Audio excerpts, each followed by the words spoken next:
ఒకరోజు ఇలాగే క్రిస్మస్ పండుగ జరుగుతుందట. ఈ క్రిస్మస్ పండుగ జరుగుతున్న తరుణంలో క్రిస్మస్ పండుగ కార్యక్రమానికి బయలుదేరిన భార్య భర్తతో అందట, ఎప్పుడు నేనే మందిరానికి వెళుతున్నాను, నేను పిల్లలు వెళ్ళటమే తప్ప మీరెప్పుడు కూడా మందిరానికి రావటం లేదు.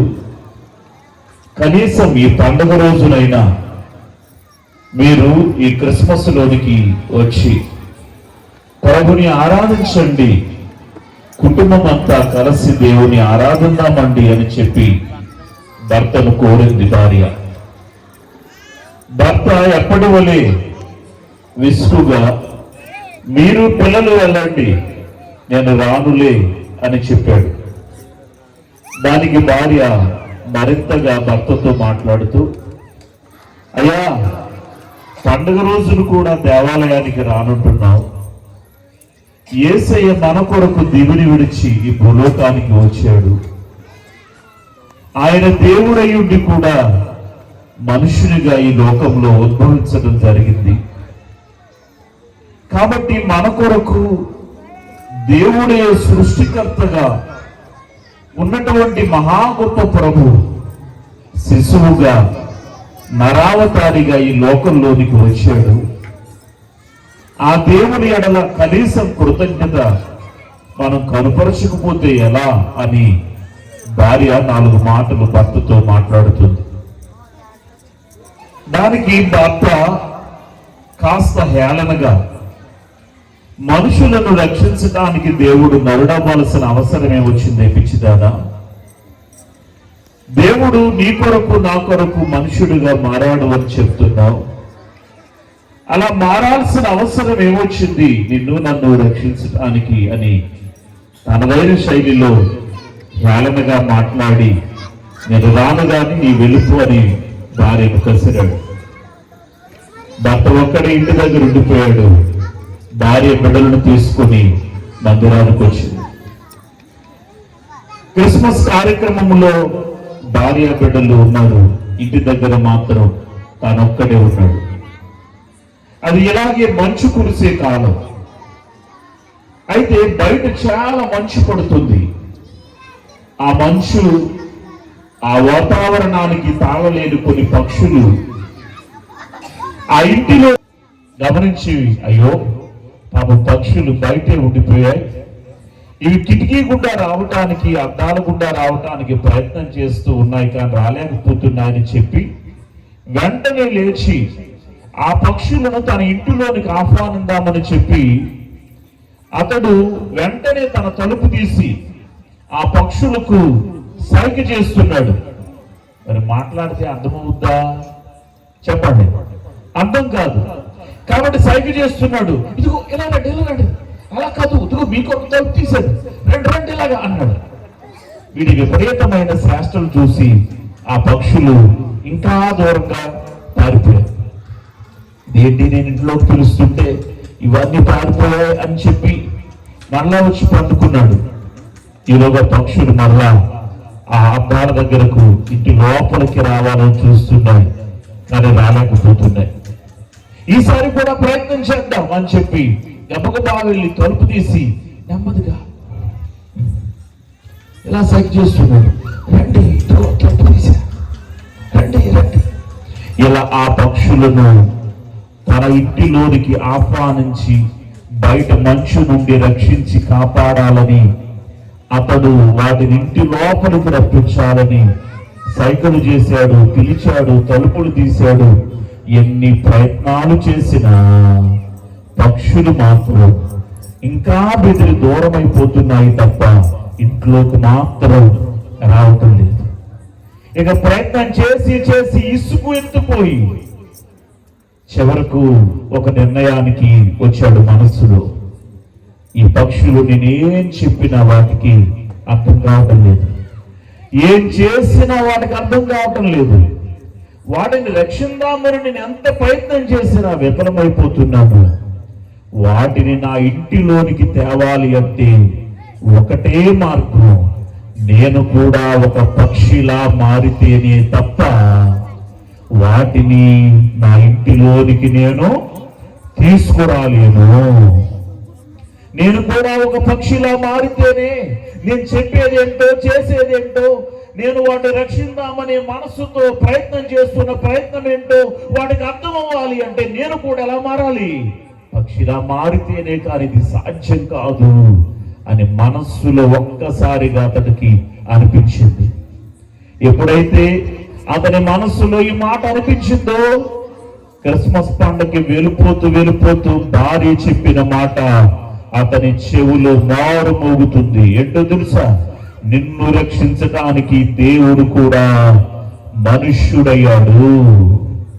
నీవేలాగు పక్షిని రక్షించడానికి పక్షినైతే గాని వీలు పడదు అని ఎలా అనుకున్నానో, అలాగే మనుషుని రక్షించడానికి కూడా దేవుడు నరుడయ్యాడు అని చెప్పిన భార్య చెప్పిన మాటలు చెవుల్లో మారు మోగుతున్నాయి.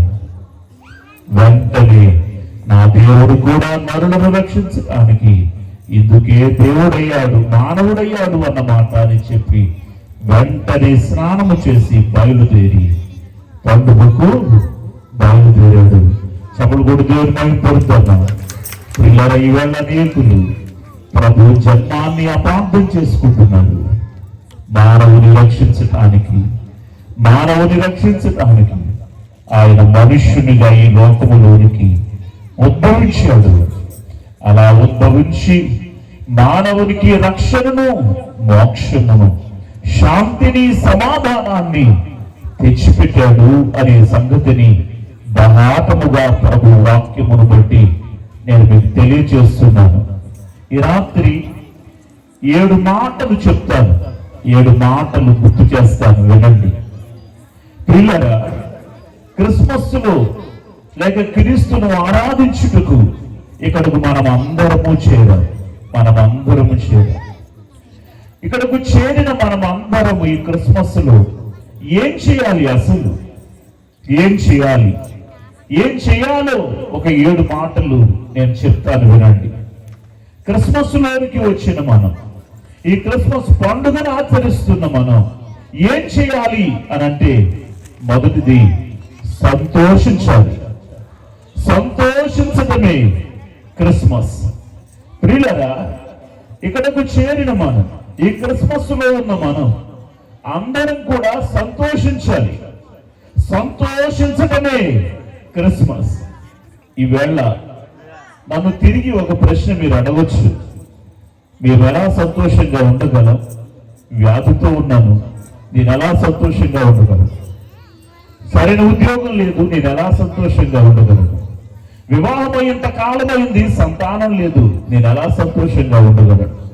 ఇదే మీ ప్రశ్న అయితే, కష్టమును బట్టి, కరువును బట్టి, హింసను బట్టి, ఒక గృహం లేక, ఉద్యోగం లేక, ఆరోగ్యం లేక శాంతి లేక, సమాధానం లేక నేను ఎలా సంతోషంగా ఉండగలను అనేదే మీ ప్రశ్న అయితే, వాక్య సేవకునిగా ప్రభు పేరిట నేను మీకు తెలియచేసేది, మన సంతోషం క్రీస్తును బట్టి సంతోషించాలి. ఎందుకు ఈ మాట చెప్తున్నానో తెలుసా? ఈరోజు ఏదైతే లేదు అని మనం అనుకుంటున్నామో, దేనిని బట్టి అయితే సంతోషం లేదు అనుకుంటున్నామో, ఆరోగ్యం లేదు, బలము లేదు, శక్తి లేదు, ఉద్యోగం లేదు, వివాహం లేదు, నెమ్మది లేదు, గృహం లేదు, ఇలా ఎన్నెన్నో కారణాలు, ఏది లేదు అనుకుంటున్నామో, ఏది లేదు అని విచారపడుతున్నామో, అందరికంటే అన్నిటికంటే గొప్పవాడైన యేసయ్యను నీవు నేను మనం అందరము ఈరోజు కలిగి ఉన్నాం. ఆయన అందరికంటే అన్నిటికంటే గొప్పవాడు అనే సంగతి మర్చిపోకండి. అందుకే బైబిల్ చెప్తుంది, ఇదిగో సొలొమోను కంటే గొప్పవాడు ఎక్కడున్నాడు? యోనా అంటారా? యోనా కంటే గొప్పవాడు ఎక్కడున్నాడు? ప్రియులారా, అందరికంటే అన్నిటికంటే గొప్పవాడు యేసయ్య. ఈవేళ ఏమున్నా ఏం లేకపోయినా మనకు నిజానికి అన్నిటికంటే గొప్పవాడైన యేసయ్యను మనము కనుగొన్నాం. భక్తుడు ఏమని పాడతాడో తెలుసా? ఎన్ని ఉన్నా యేసు లేకపోతే అది సున్నాయేనట. ప్రియులారా, ఎన్ని ఉన్నా యేసయ్య లేని జీవితం సున్నా. ఈవేళ మనము యేసయ్యను కలిగిన వారం, ఏమీ లేకపోయినా యేసయ్యను కలిగిన వారం కాబట్టి మనము ప్రభువుని బట్టి సంతోషించాలి. పౌలు గారు అందుకే అంటాడు, ప్రభుని బట్టి ఆనందించుడి. మరలా చెప్తున్నాను, ప్రభుని బట్టి ఆనందించండి. ప్రియులారా, ఈవేళ ఏది లేదు అనుకుంటున్నామో ఆ లేని వాటన్నిటిని కూడా ఉన్న వాటిగా మార్చడానికే యేసయ్య నీ కొరకు ఈ లోకానికి వచ్చాడు.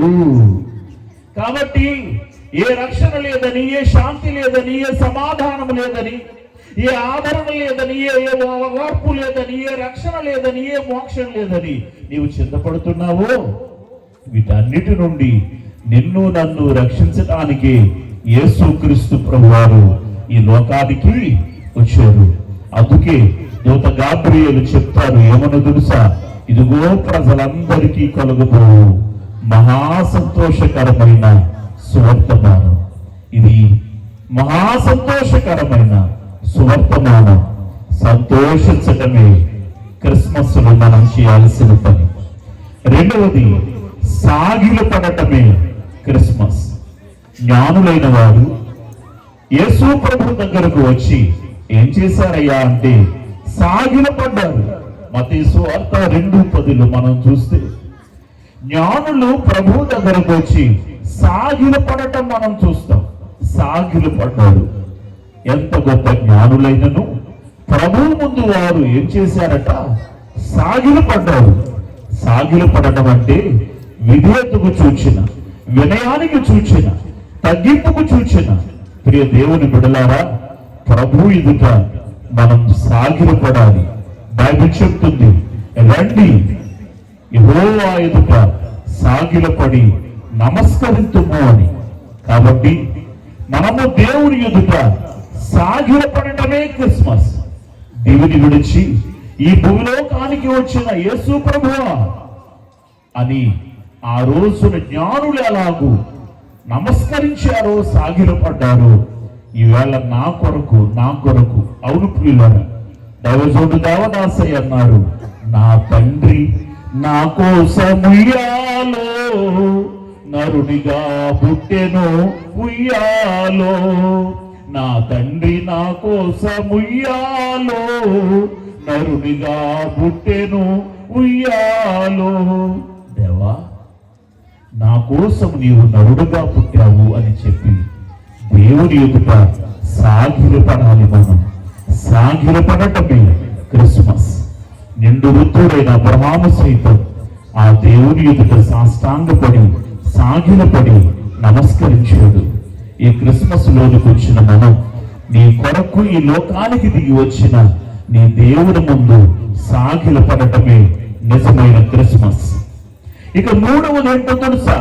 సమర్పించడమే క్రిస్మస్. సమర్పించడమే క్రిస్మస్. లూకా 2:10-11 వచనాల మధ్య మనం చూస్తే జ్ఞానులు సాగిలపడి, మత్తయి 2:10-11 వచనాల మధ్య మనం చూస్తే జ్ఞానులు అక్కడ సాగిలపడి ప్రభువుకు కానుకలను సమర్పించారు. తమ వెంట తెచ్చిన బంగారమును, సాంబ్రాణిని, బోలమును వారు ప్రభువుకు కానుకలుగా సమర్పించారు.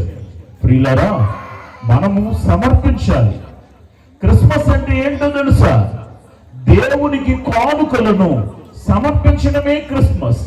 తూర్పు దేశం నుండి వచ్చిన వీరు ఒట్టి చేతులతో ప్రభు దగ్గరకు రాలేదు, కానీ ప్రభువుకు వారు వెంట తమకు తగిన కానుకలను యేసయ్య దగ్గరకు తెచ్చారు. బంగారము, సాంబ్రాణి, బోళము అనేటువంటి కానుకలను యేసయ్యకు వారు అర్పించారు. మనం కూడా దేవుడు మనకిచ్చిన వాటిలో నుండి దేవునికి కానుకలను సమర్పించడమే క్రిస్మస్. ప్రియులారా, అలాగే పౌలు గారు చెప్పినట్లు సజీవ యాగముగా మీ శరీరములను దేవునికి సమర్పించండి అని చెప్పాడు. ప్రియులారా, యావత్ మన శరీరాన్ని సజీవ యాగంగా దేవునికి ఏం చేయాలట? సమర్పించాలి. మన అర్పణలేమి, మన హృదయమేమి, ప్రియులారా, యావత్ మన దేహాన్ని సజీవ యాగంగా ప్రభువుకు మనము సమర్పించాలి. అలా సమర్పించడమే క్రిస్మస్. ప్రియులారా, దేవునికి మన సజీవ యాగముగా మన దేహములను, మన జీవితాన్ని సమర్పించడమే క్రిస్మస్. సర్వాన్ని విడిచి ఈ లోకానికి వచ్చిన నీ ప్రభువుకు నీవు ఎలాగూ సమర్పణ కలిగి ఉండటమే నిజమైన క్రిస్మస్. ఇక నాలుగవదిగా మనం చూస్తే సాగిపోవటమే క్రిస్మస్. ప్రియులరా, జ్ఞానులు ప్రభువు దగ్గరకు వస్తూ వస్తూ ఎలాగూ వచ్చారు అని అంటే నక్షత్ర మార్గం గుండా వారు ప్రభు దగ్గరకు వచ్చారు. నక్షత్ర మార్గం గుండా ప్రభు దగ్గరకు వచ్చారు. కానీ చివరి క్షణంలో వారు నక్షత్ర మార్గాన్ని విడిచి వారు మానవ మార్గములోనికి అడుగుపెట్టి, మానవ ఆలోచనలలోనికి అడుగుపెట్టి వారు హేరోదు దగ్గరకు వెళ్ళారు. సంగతి మనకు బైబిలులో బహు స్పష్టంగా వ్రాయబడింది. ప్రియులారా, వారు దేవుని మార్గాన్ని విడిచారు, మానవ మార్గంలోనికి వచ్చారు. కడకు హేరోదు భవనానికి వెళ్ళారు. సంగతంతా రాజుగారికి చెప్పారు. దానితో రాజు పసి పిల్లలనందరినీ హతము చేశాడు ఆ రోజు. చూసారా, ఎప్పుడైతే మానవుడు దైవ మార్గాన్ని విడిచి మానవ మార్గంలో అడుగు పెడతాడో అప్పుడే గొప్ప దుస్థితి అనేది మానవునికి కలుగుతుంది ప్రియులారా. కాబట్టి ఈ వర్తమానం వింటున్న నా దేవుని ప్రియబిడ్డలారా, గమనిస్తున్నారా? మనమే దైవ మార్గంలో సాగాలి. అందుకే దూత జ్ఞానులకు చెప్తుంది ఏమని? మీరు మరలా తిరిగి హేరోదు దగ్గరకు వెళ్ళొద్దు, వేరు మార్గం గుండా వెళ్ళిపోండి అని. ప్రియులారా, సాగిపోవటమే క్రిస్మస్. ఎలాగూ సాగిపోవాలి అనంటే దేవుని మార్గంలో సాగిపోవటమే క్రిస్మస్. ప్రియులారా, మన ఆలోచనల ప్రకారం కాదు, లోకపు ఆలోచనల ప్రకారంగా కాదు, లోక మార్గంలో కాదు, గాని దేవుని మార్గంలో సాగిపోవటమే క్రిస్మస్. నీ నిజ వాగ్దాంతముల మనము మానవ మార్గములో కాక, లోక మార్గములో కాక, మనము ప్రభు మార్గములో సాగిపోవటమే క్రిస్మస్. ప్రభు రాక వరకు, మన పోక వరకు దేవుని మార్గంలో మనం సాగిపోవటమే క్రిస్మస్. ఇక ఐదవదిగా మనం చూస్తే సాక్ష్యం ఇవ్వటమే క్రిస్మస్. ప్రియులారా, గమనిస్తున్నారా? మనము సాక్ష్యం ఇవ్వాలి. ఆ రోజున గొల్లలు కాని, జ్ఞానులు కాని, దూతలు కాని ప్రభు జన్మను వారు ప్రకటించారు, ప్రచురపరిచారు, సాక్ష్యం ఇచ్చారు. మనం కూడా యేసయ్య యొక్క జన్మాన్ని గూర్చి, రక్షణను గూర్చి, ఆయన ప్రసాదిస్తున్న మోక్షాన్ని గూర్చి మనమందరము దేవుని ఎదుట, లోకము ఎదుట, ప్రజల ఎదుట ఏం చేయాలి? సాక్ష్యం ఇవ్వాలి. సాక్ష్యం ఇవ్వటమే క్రిస్మస్. ఇక ఆరవదిగా స్తుతించటమే క్రిస్మస్. ప్రియులారా, మనము లూకాసు వార్త 2వ అధ్యాయంలో చూస్తే అక్కడ ఒక చక్కని మాట కనబడుతుంది. ఏంటో తెలుసా? సర్వోన్నతమైన స్థలములలో దేవునికి మహిమ. ప్రియులారా, మనం దేవునికి మహిమ చెల్లించాలి, మనం ప్రభువుకు మహిమ చెల్లించాలి. మనం అందరము ప్రభువుకు స్తుతులు చేయాలి, కృతజ్ఞతా స్తోత్రాలు ప్రభువుకు మనము చేయాలి. ఇవాళ పండుగలు కూడి ఉన్న మనం అందరము ప్రభుని స్తుతించటమే నిజమైన క్రిస్మస్. ఇక చివరి మాట చెప్పి నేను ముగిస్తాను. సాధించటమే క్రిస్మస్. సాధించటమే క్రిస్మస్. జ్ఞానుల ఆ రోజు బయలుదేరి, ఎక్కడ? తూర్పు దేశాన బయలుదేరి కొన్ని సంవత్సరాల పాటు ప్రయాణం చేసి ప్రభు దగ్గరకు వచ్చారు. కడకు ప్రభుని కనుగొన్నారు. కడకు ప్రభుని వారు ప్రియులారా పూజించారు, ఆయన దగ్గరకు వచ్చారు. నేను అంటాను, వారు అంత దూరము నుండి, ఈ వేళ ఉన్న ప్రయాణ సాధనముల వంటి పరిస్థితులు ఆ రోజుల్లో ఏమాత్రం కూడా లేని పరిస్థితి. అయినా సరే అంత దూరము నుండి వారు ప్రయాణమై వచ్చారు. ప్రియులారా, ఇంత సుదీర్ఘ ప్రయాణం చేసి వచ్చి వారు కడకు ప్రభుని కనుగొన్నారు. చాలా మంది ప్రయత్నం చేసి చేసి చివరికి అంటారు, అమ్మయ్య సాధించాండ్రా అంటారు. ప్రియులారా, నేను అంటాను, జ్ఞానులు కూడా ప్రయాణం చేసి చేసి వారు కడకు ప్రభుని కనుగొని సాధించారు. నిజమైన సాధన ఏంటో తెలుసా? ప్రభుని తెలుసుకోవటమే మానవ జీవితానికి అసలైన సరియైన సాధన.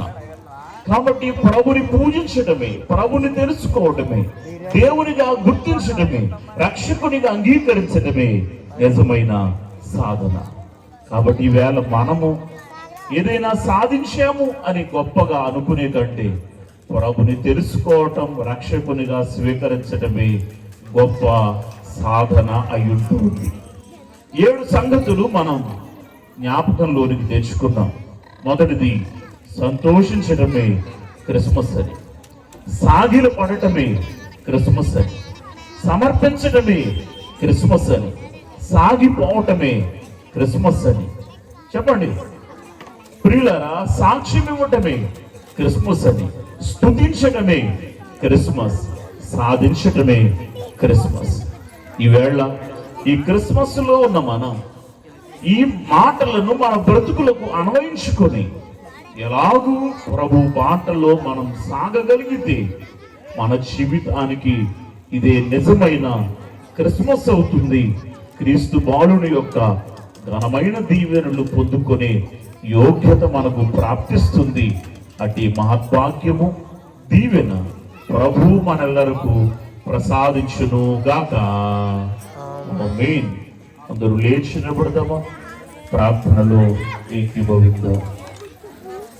మహోన్నతుడా, మా పరలోకపు తండ్రి, నిజమైన మానవుని కొరకు నరావతారిగా ఈ లోకములో ఉద్భవించిన ఓ దేవదేవానికి స్తోత్రం. సంతోష